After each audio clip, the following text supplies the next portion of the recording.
Guys, welcome back to today's video. Today is Monday, September 4th, 2023, and today we are going to be talking about the 2024 Senate race in the state of Michigan, a battleground state that was won by President Biden in the 2020 presidential election by less than 3 percentage points.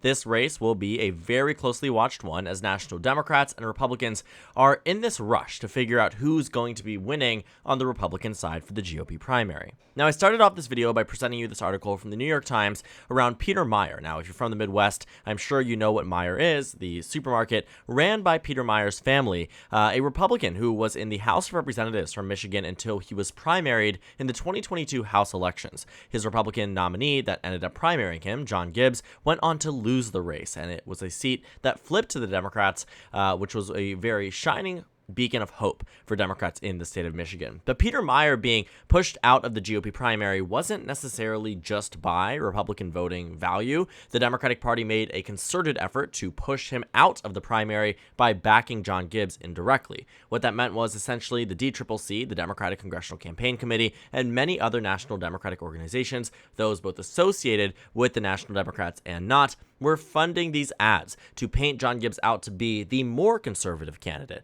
And although it served a double purpose, one, the purpose to push swing voters away from candidates like John Gibbs, it actually pushed the right-wingers more towards these candidates, thus allowing John Gibbs to have an indirect bump in the GOP primary. Now, Peter Meijer also was in a good position back then. I mean, had he been the GOP nominee, I think there was a good chance that he could have won the race that John Gibbs inevitably lost. But of course, we don't know that for sure. We don't know what happened in an alternative reality. But what we do know is the present day, that Peter Meijer, as a candidate for the GOP nomination in the Senate race in 2024, actually poses a major threat to the Democratic Party. The only problem is, how does he get through a primary where even his own district voted to get rid of him? And the reason why that's a major concern isn't necessarily because there is, an equal amount of GOP, pro-Donald Trump sentiment on the state of Michigan compared to the district. I mean, that is something that we can talk about when you extrapolate an individual district's results to the statewide. What matters here is that he isn't the only Republican who wants to eye up the Senate race. It's an open race that provides plenty opportunities for many mainstream Republicans to enter their candidacies to run against Debbie Stabenow. The Democrat who has been here, first elected in 2000, re-elected in every election since then, is running again to serve the state of, not running again, retiring here with an open Democratic field, an open Republican field. And it's a very, very interesting race that is, ending up in the state of Michigan. I think that this one also has been on the radar for national Republicans since 2018, when the Democratic Party won the state by just 6.5%, 2 years after Donald Trump had won the state by less than a percentage point. Now, the reason why I make this, just 6.5%, it seems impressive, but nationally speaking, Michigan voted to the right of the nation, and comparatively to Wisconsin and Pennsylvania states that voted for Donald Trump by percentage in 2016. Ended up giving the Democratic incumbents a 13-point victory in Pennsylvania, an 11-point victory in Wisconsin, and just a 7-point victory in Michigan. The reason being, John James was on the ballot, a popular Republican, a well-known one, an electable one, and someone who was in a very good position when it came down to this Michigan Senate race. In a very similar position, I can imagine somebody like Peter Meijer might also end up being in. Now, looking at the 2024 Senate race, again, the question here is, how does Peter Meijer win a primary? He's not going to be the candidate endorsed by everybody's favorite president, President Donald Trump. This is what is going to be the ultimate problem here, is that Donald Trump will likely weigh in on the race. As he will be campaigning for his own nomination in the state of Michigan, he will likely bring forth a candidate with him, like he did with Dr. Oz in the 2022 Pennsylvania Senate primary, and likely win then the nomination if his influence is as strong or maintains itself as we continue on into the election. Looking at the Republican side too, I said this before and I will say it again. This is a prime opportunity for many Republicans in Michigan House Republicans that might feel that they have something more for themselves in the future, that may feel that this isn't the best place for them when it comes down to, the House, coming down to individually serving a district, when they could have better things to, move on forward to. So seeing the candidate list here, there's plenty of people who have refused to announce, refused to say that they are going to run. In fact, actively pushed away from it. But there's still a considerable chunk of people who could be running. Peter Meijer already forming that exploratory committee, but also James Craig, the candidate from Michigan in 2022, who you might remember for being disqualified from the governor's race, who actually was leading in the GOP primary. What he ended up doing was outsourcing his signatures to end up on the ballot to a company that had fraudulent signatures. He ended up being disqualified alongside 4 other Republicans by the Michigan Board of Elections. Everybody scrambled. Tudor Dixon became the nominee, and then she went on to lose the race by around 11 points. So you can see the influence there. James Craig was the only Republican in the race that was polling ahead of Gretchen Whitmer. But I will say that was pre-Dobbs decision. That was pre-election disqualification. That was pre-James Craig's, refusal to give up the election disqualification ruling from the Michigan board. I mean, he went on and on and on to continue trying to push himself back into the race. Didn't end up happening. Point being, he's much less popular now than he was before, but he's considering running. Mike Rogers is widely expected to run, according to CNN Politics here, that he's expected to run for Michigan's Senate race after being courted by GOP leaders. Why are they going to him and not Peter Meijer? Well, for one, again, all of that question, all of those concerns about who can win a primary, probably not the person who just lost one in 2022 in their own individual House district, even though he might be the most electable. Now, the GOP primary is far from decided. We can see in polling that nobody has an opinion about anybody. The highest polling person is Mike Rogers at 12%, then it's Peter Meijer at 9%, but it doesn't necessarily include all of the people that might end up being in this race, and it might be polling extraneous candidates that might end up saying, I'm dropping out of the race. I'm not going to be here.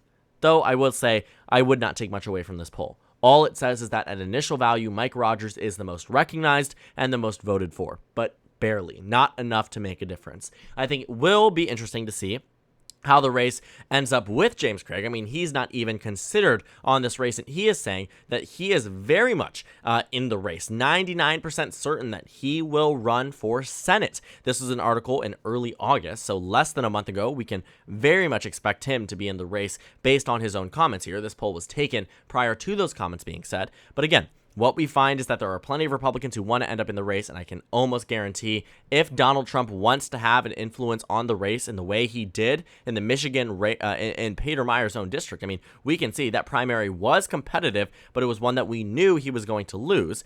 Let's go ahead and just scroll down to the elections in 2022. John Gibbs defeated him in the primary, went on to lose by not only a narrow margin. I mean, this is embarrassing in a way, seeing how close it could have been and how much Republicans hyped up this district. This was going to be their winnable race. John Gibbs ended up losing by 13 percentage points in a district that had previously voted for Peter Meijer. It is fascinating, to say the least. The polls had said Peter Meijer was going to win. What did it end up being? 51.8 to 48.2. Where was all of this support across the race? John Gibbs did extremely well. I mean, this was a very, very big district. And also, keep in mind, Peter Meijer voted to impeach President Donald Trump. He was one of the 10, now one of the none, who are in the House of Representatives who backed impeachment for Donald Trump. That was the end of his campaign. And we saw the voters turned out in droves against him. So I can see it happening. Democrats are going to pull the same thing. They know Peter Meijer is the prime target, and they're going to back somebody else. And the thing is, Republican Party voters are probably going to jump along just as well. We put a lot of emphasis here that Democrats did push John Gibbs to the nomination, but at the end of the day, it wasn't Democrats voting in this race. It was the 54,000 registered Republican Party voters that wanted John Gibbs over Peter Meijer. And what do we know? You learn this in every single introductory civics course. People love incumbents. 95% re-election rate for those who run and win.